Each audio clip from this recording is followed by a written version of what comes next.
The Benjamin Dixon Show is only possible with listener support.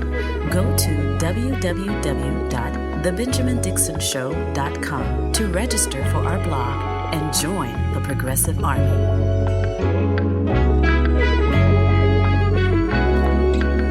Today is Monday, January 30th, 2023. Thank you so much for joining me. I want to begin with an apology for our public audience. The podcast from Friday was not published until this morning. It was in the queue, ready to be published, all prepared to send out to you on Friday, and somehow I did not push the publish button.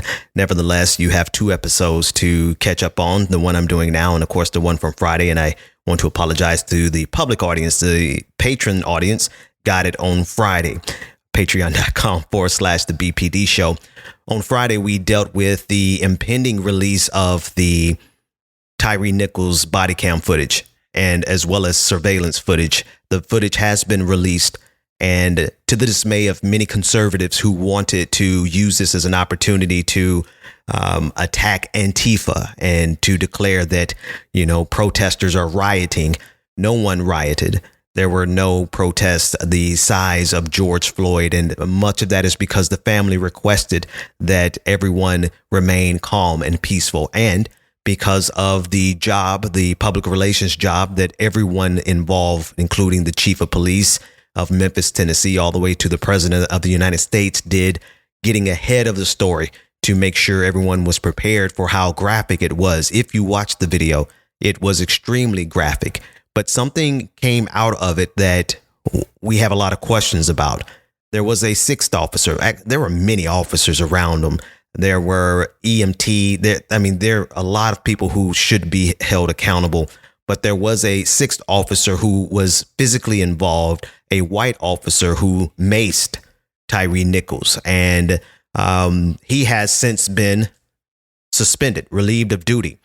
According to ABCnews.com, Memphis police officer Preston Hemphill, a 6th officer involved in the Tyre Nichols traffic stop, has been relieved of duty during an ongoing investigation. According to Memphis police, Hemphill deployed his taser during the confrontation. In his own body cam video, Hemphill is seen chasing Nichols down the road, but then he turns back to the scene of the initial traffic stop. Hemphill was heard on the body cam video saying, "I hope they stomp his ass." Now, this is the same video footage that the chief of police of Memphis saw. She saw it. And the father of Tyre Nichols had to call out this officer who was getting away scot-free until the world saw the video. My question is why is this officer, this white officer, why was he not fired immediately? Especially because of his language. Directing violence towards Tyre Nichols, participating in it, yes, but showing a complete and casual disregard for life, encouraging the murder of Tyre Nichols. Perhaps he didn't think it would go that far, but I'm sure most of those officers did not believe it was going to go that far, but they showed a complete and wanton disregard for human life in that video. This Scorpion unit ironically mirrors the Red Dog unit in Atlanta, Georgia, and this is where the police chief hails from. She was a part of that unit and has some baggage of her own. Of course, the Twitter investigators, along with journalists, they are digging up her history because now we want to know, with all of those reassurances, all of that wordplay that she did last week. I'll play a clip or two, but you recall she was talking about how difficult it was to watch and how inhumane the actions of her officers were. But now we find out there was another officer involved that she didn't even bother to mention, that wasn't fired until we all saw the video. Or he's still not fired. Let me correct myself. Not fired, but he has been relieved of duty pending the investigation. There are a lot of people who use these situations. I'm going to shift gears a little bit because I want to go to some of the culprits that get joy and they get pleasure out of using these situations to divide us even further, to harm those of us who are seeking racial and social justice.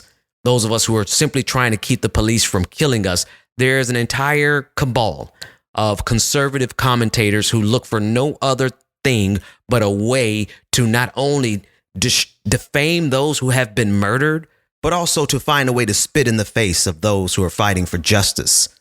And in this case, you have the likes of Tucker Carlson and Jason Whitlock. Jason Whitlock, who is a sports commentator, he never hesitates to use his blackness as a way of amplifying white supremacy so that he can get a check, so that he can feed his insatiable lust for greed and food. Here's Jason Whitlock turning this around, saying that actually it is about race. It's about black men being raised by single black mothers. Brace yourself, because it is disturbing, but I want you to hear just how efficient black people can serve white supremacy. It wasn't just those officers on that night. We see it best exemplified in the person of one Jason Whitlock. I would examine the racial element of this, because there is a racial element.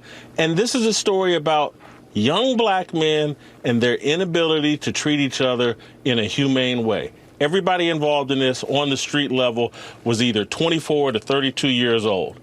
Everybody. It was a group of young black men, 5-on-1. Looked like gang violence to me. It looked like what young black men do when they're supervised by a single black woman. And that's what they got going on in the Memphis Police Department. They've elected or put some black woman in charge of the police force. And we're getting the same kind of chaos and disunity and violence that we see in a lot of these cities that are run by single mothers. If we want to discuss the breakdown of family that leads to disrespect for authority, that causes you to resist the police and run from the police and not comply with the police because you resist authority at all time, because there was no male authority in your home, let's have that discussion. But that's not where they want to take us. They want to take us down the path of saying, you know what, this is Tucker Carlson's fault. This is some random this is Donald Trump's fault. It's not. It's the breakdown of family and the buying in to all these left-wing things that have nothing to do with promoting family. You see how that works? You see how he got on and said everything that Tucker Carlson wanted to say but couldn't say? Because nobody can execute white supremacy quite like black people. James Baldwin spoke about it in the 60s when he was asked about policing in Harlem. He said they would rather a white police officer be called to the scene than a black police officer, because black police officers had something to prove, and the only people they could prove it on were black people. We've seen it throughout our lives. Black people can be the most vicious executors of white supremacy, and Jason Whitlock is no exception. He is the crown jewel of white supremacy, and he sat there talking about family and the breakdown of the family as if he was able to even get someone to date his greasy. Anyway, I'll let LeVar Ball say it. And like I said, and going back to Whitlock, I don't think he can comment on anything but snacks. So here we are. We have, in the aftermath of the killing of Tyre Nichols, we have a sixth officer, a white officer, who was at the scene, who participated in it and wanted to see this beatdown happen, encouraged it while his body cam was on. And this is the most important thing about this, is that we're dealing with police officers who had no concern whatsoever about what they were recording on their body cams. They were using the language. And here, again, the language that police officers use is universal. It doesn't matter if you're black or white. It doesn't matter what color the skin of the cop is. The blue training is the same. They kept telling Tyre Nichols to give them his hands while his hands were already secured. They kept telling him not to resist while he was in a daze, simply trying to protect himself from what looked almost like a gang initiation. And these officers, in full view of the public, felt 100% capable of getting away with it. The problem is policing. And I don't care what color you are. I don't care what your background is. Once you get jumped into the gang that is the police state, you take on the mentality and you become an executor of white supremacy.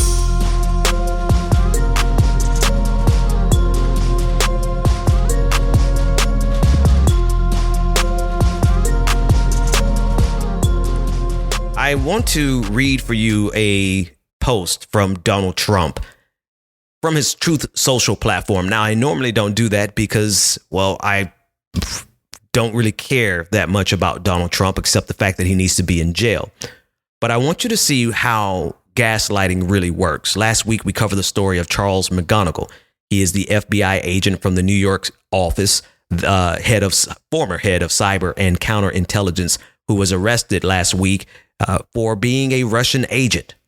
One of the top officials in the country, one of the top FBI officials in the country, being arrested for working in collusion with Russia all the way back to the 2016 election, which he and Paul Manafort and others helped Donald Trump get elected. Watch how gaslighting works. This is what he said on Truth Social. He said, "Remember in Helsinki when a third-rate reporter asked me, essentially, who I trusted more, President Putin of Russia or our intelligence lowlives? My instinct at the time was that we had really bad people in the form of James Comey, McCabe, whose wife was being helped out by Crooked Hillary while Crooked was under investigation. Brennan, Peter Strzok, whose wife was at the SEC, and his lover, Lisa Page. Now add McGonigal and other slime to the list. Who would you choose, Putin or these misfits?" Now, there's a lot going on in this. Besides the gaslighting over McGonigal, right? Donald Trump trying to distance himself from McGonigal, lumping him into a category of people he claims opposed him, when in reality, McGonigal was on his side because McGonigal was on Russia's side. And here he's saying in the same statement that he implicitly is saying that he trusts Putin more. Here it is, the former president of the United States who wants to be president again during the time where Putin is at war in Ukraine, making it clear that he trusts Vladimir Putin more than the United States of America, more than our intelligence officials. Now, if anybody has a reason to not trust the FBI, it's going to be black folks. Let's just start there. Basically, anyone who is a marginalized group trying to fight for survival inside of America, we have very good reason not to trust the FBI. Donald Trump was getting an assist from people in the FBI who were working on behalf of Vladimir Putin or other Russian oligarchs. They were there to help him. And this is not just dealing with those officials who were arrested. We're talking about even James Comey. Whether or not he did it, whatever his intention was in 2016, his role gave Donald Trump the boost that it was needed to become president of the United States. And so the gaslighting is one thing, but the sheer nature of the treason, of the betrayal. We have so many Americans right now who are willing to pledge their allegiance to Vladimir Putin over Donald Trump and over the fact that they simply hate America because America is giving too many freedoms and too many liberties to people they don't like. People who they don't like their skin color. They don't like their sexual orientation. They don't like what they believe. They don't like the fact that we're fighting for justice. They don't like the fact, honestly, let's cut to it, that they cannot perform in a true meritocracy. They cannot win in a true democracy. And so now they are willing to throw America to Vladimir Putin over Donald Trump. And Donald Trump is the head of them. I've seen videos coming across timelines of people vowing their allegiance to Vladimir Putin. We played the clip in the episode of a few months back of Steve Bannon. Steve Bannon making it clear that we should support Vladimir Putin. Tucker Carlson making it clear, or using it as posing it as a question, like, why shouldn't we support Vladimir Putin? We're dealing with people who honestly hate America, and they hate America so much because America has given too many liberties to people that they don't like. And America has given too many opportunities to people that they can't compete against. And they don't want to compete against us. And they are willing to betray this country simply because they are the spoiled children of the empire, given everything they possibly could want. And all America was saying is like, hey, let's now extend these opportunities equally to everyone else. And they lost their minds to the point of treason. Now, I want to tread carefully here because I want to make sure people understand we have a reason to be suspicious of the FBI. Did you see how they were monitoring the Black Lives Matter protesters since Ferguson? there's a valid reason for marginalized people to look sideways at the FBI. But you have bad faith actors and commentators who try to lump this suspicion that Donald Trump has of the FBI in with the suspicion that black people have of the FBI. They try to bring up Dr. King. They try to bring up Fred Hampton, et cetera, et cetera. There's plenty of reasons, again, for black people not to trust the FBI. Those reasons are not the same as Donald Trump. And this is what gaslighters do. Donald Trump got assistance from the FBI, but here he is pretending and feigning as though he was a victim of the corrupt FBI. No, the corruption in the FBI. Charles McGonigal was there to give you an assist, because if Donald Trump had become president, then we certainly know that Donald Trump would not have given Ukraine assistance in their war against Vladimir Putin. Go to www.patreon.com/The BPD Show and get twice the content and unfiltered interviews without any of the commercial interruptions. And here we go. Very special welcome to our newest patron, Jonathan. No last name, but Jonathan, thank you so much for taking the time to become a supporter of the show. We can't do it without patrons like you. This patron party is for you. Hey. Bounce. Oh, wait a minute. You too can become a part of this prestigious and prodigious patron family by going to patreon.com/The BPD Show, where you get twice the content, none of the commercial interruptions, and you get access to our patron party. We just had one Friday night and it was live. Patreon.com/The BPD Show. And for everyone else, we'll be back right after these commercial breaks.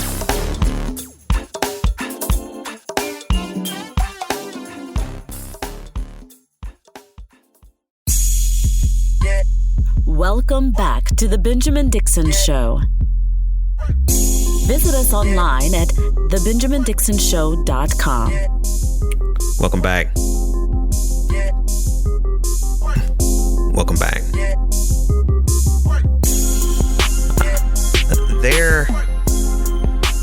There's a disturbing article from the Huffington Post, and it's entitled "Inside the Online Community Where Homeschoolers Learn How to Turn Their Kids into, quote, wonderful Nazis." It's a Telegram group called Dissident Homeschool, and it has been a resource for neo-Nazis who want to teach their kids hate at home.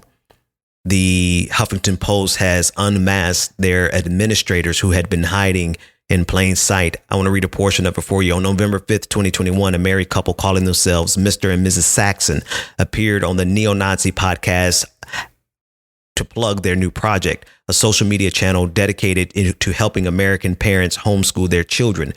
We are deeply invested in making sure that the child becomes a wonderful Nazi, Mrs. Saxon told the podcast host. And by homeschooling, we're going to get that done. Now,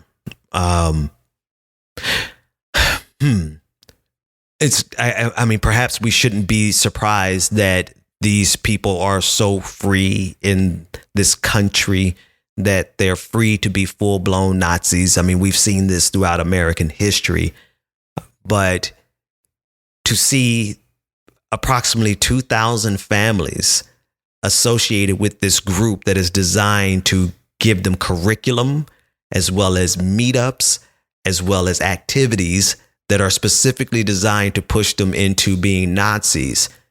And you juxtapose that with everything else we've been covering on this podcast, with the rise of theocratic fascism, with the attack on democracy, the slow-going coup.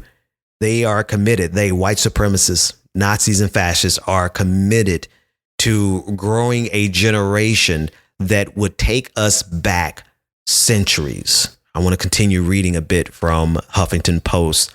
The Saxons said they launched the Dissident Homeschool channel on Telegram after years of searching for and developing Nazi-approved material for their own homeschool children, material they were eager to share.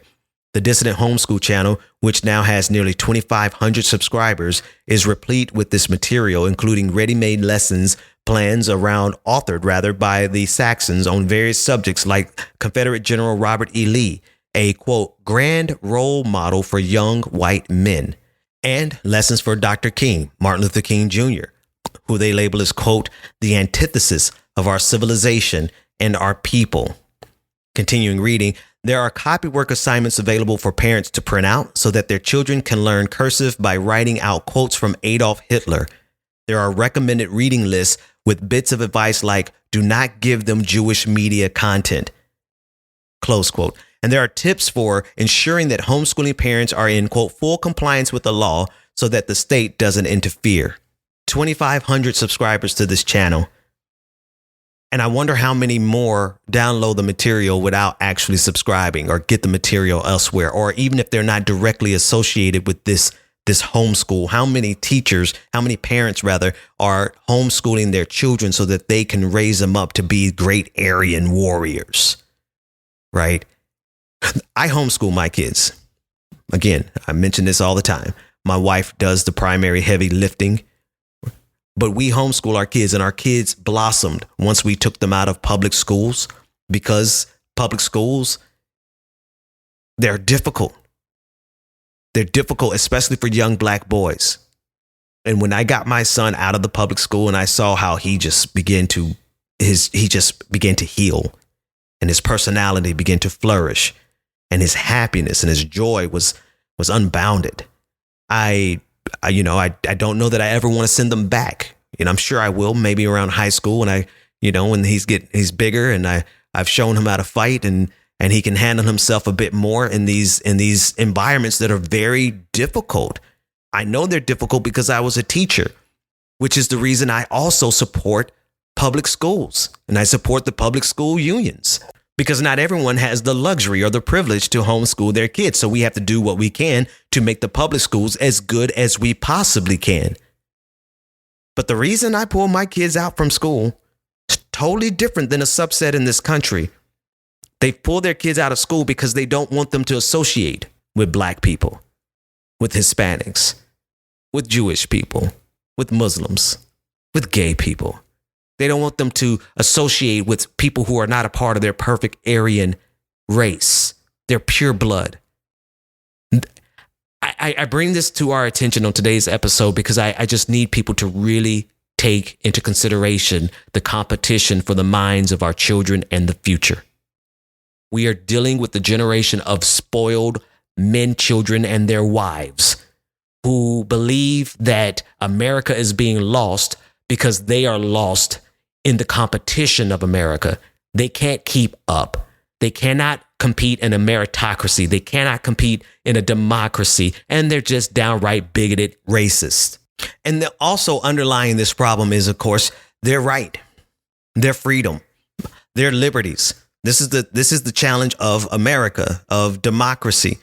It's the right of racist Nazis to have the freedom to teach this hate-filled bigotry and to raise up an entire generation of so-called Aryan warriors who we as adults and our children are going to have to fight against, whether it be rhetorically in the competition of ideas, the marketplace of ideas, or literally because they are also training their kids to go to war with us. And then when you juxtapose this to what Ron DeSantis is doing in the state of Florida, what he's doing with the Stop Woke Act, and how now schools are sending videos. I don't know if you saw this video that came out of Jacksonville, Florida, of a library that's completely empty. They emptied out the entire library because they were afraid of violating this new law for Ron DeSantis. He is ensuring, and with the banning of AP African American history, he's doing the work of the Nazis.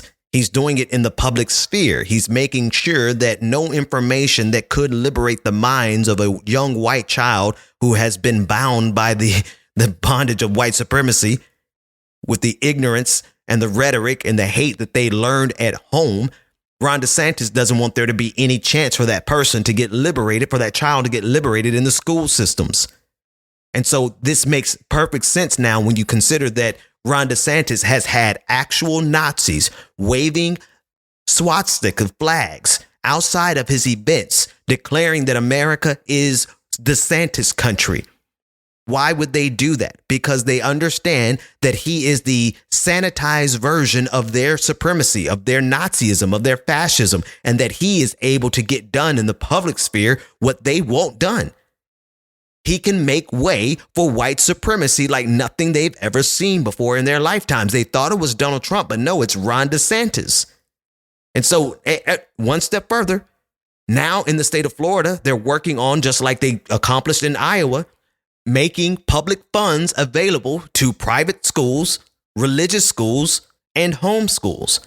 And so now there's a possibility in this country that your taxpayer dollars will be funding some Nazi homeschool. We have difficult times ahead.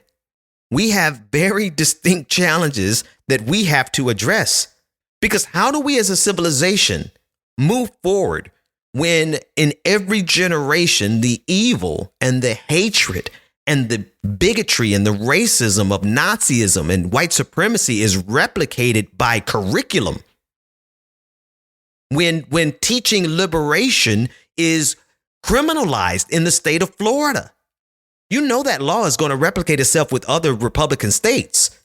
How do we move forward when the exact tools of liberation are being bound and the tools of fascism are being unleashed in a country where they're free to do so because of freedom?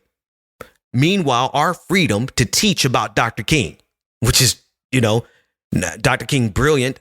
I grew up on his teachings. I read his writings as a teenager, right? So don't mistake what I'm getting ready to say. Dr. King is just the beginning. That's entry level. That's just the tipping your toe into the water of liberation. But we can't even teach Dr. King anymore. This is exactly what the fascists want. And this is why we have to fight back like nothing we've ever seen before. We have to, one, be aware. Did you know that there are so many homeschool families that were committed to teaching Nazism? We knew these things in theory, perhaps, but now to know unequivocally that there are thousands of families that are there for the express purposes. They've taken their kids out of public schools and they're homeschooling them for the express purposes of developing, quote unquote, wonderful Nazis. We've got our work cut out for us. The future should be progressive. I believe the future is progressive, but there are certainly no guarantees that we won't go back to the time where people like Ron DeSantis and these fascists believed that America was great.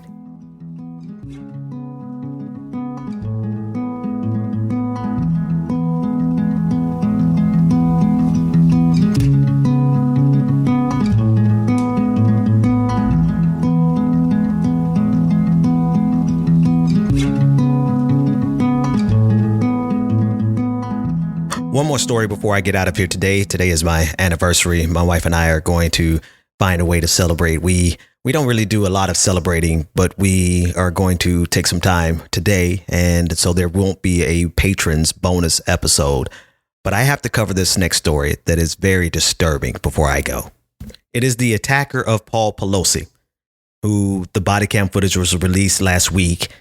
He called into a local Fox News affiliate in an attempt to make a statement to all of America. And he made it clear that what he was doing to refresh the tree of liberty. And he only apologized for not getting more of them. Take a listen into this disturbing audio. What do you want to say? Because they released the video earlier today. Yeah, I saw that. Yes. What did you want? Thank you for calling me. What did you want to tell me? Now that you all have seen the body cam footage, I have an important message for everyone in America. You're welcome. Freedom of liberty isn't dying. It's being killed, systematically and deliberately. The people killing it have names and addresses. So I got their names and addresses so I could pay them a little visit and have a heart-to-heart chat about their bad behavior. The tree of liberty needs watering. You need men of valor, patriots willing to put their own lives on the line to stand in opposition to tyranny. I would also like to apologize. I want to apologize to everyone. I messed up. What I did was really bad. I'm so sorry I didn't get more of them. It's my own fault. No one else is to blame. I should have come better prepared. I spent all my time exposing government corruption online, only to have them silence my freedom of speech as quickly as they could. They circumvented the Constitution and private industry. When the ruling class outsources the repression of your civil rights to private industry, it's called fascism. Now, it's a little difficult to hear him over the broadcaster and the method that it was recorded. It sounded like someone on set was recording it surreptitiously, but you could hear the sentiment. And the sentiment is they are domestic terrorists. Conservatives are domestic terrorists. And if this country does not do something about it, we are going to have more violence. Now, it's not clear whether or not that was actually broadcast to the entire region, that local affiliate. It could possibly be the case that the journalist was doing a pre-interview with them, but the sentiment is very clear. He is proud of his conservative attack on Paul Pelosi, and it really signifies where we are right now.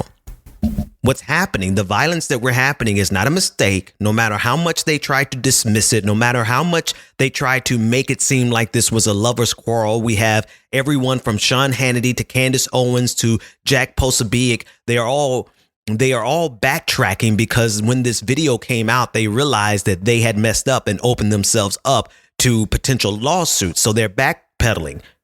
But at the end of the day, this is violence that is caused by their teachings. It's caused by the conservative ideology. Conservatism is the ideology of domestic terrorism. They are a bunch of spoiled white people, particularly white conservative Christian men, who are never satisfied with what they have in this life. They have more than every other demographic. They own more property, own more wealth. They own more homes. They are at the top of the economic strata. They have everything they could possibly want, and it's not enough. They are making enemies out of everyone who is not a white Christian man. And they have declared war. They are acting out their violence. This is not theoretical anymore. This is reality. And we are bound to see more of this violence from this group. The leading threat in the United States of America is right-wing extremism from white men, conservative white men.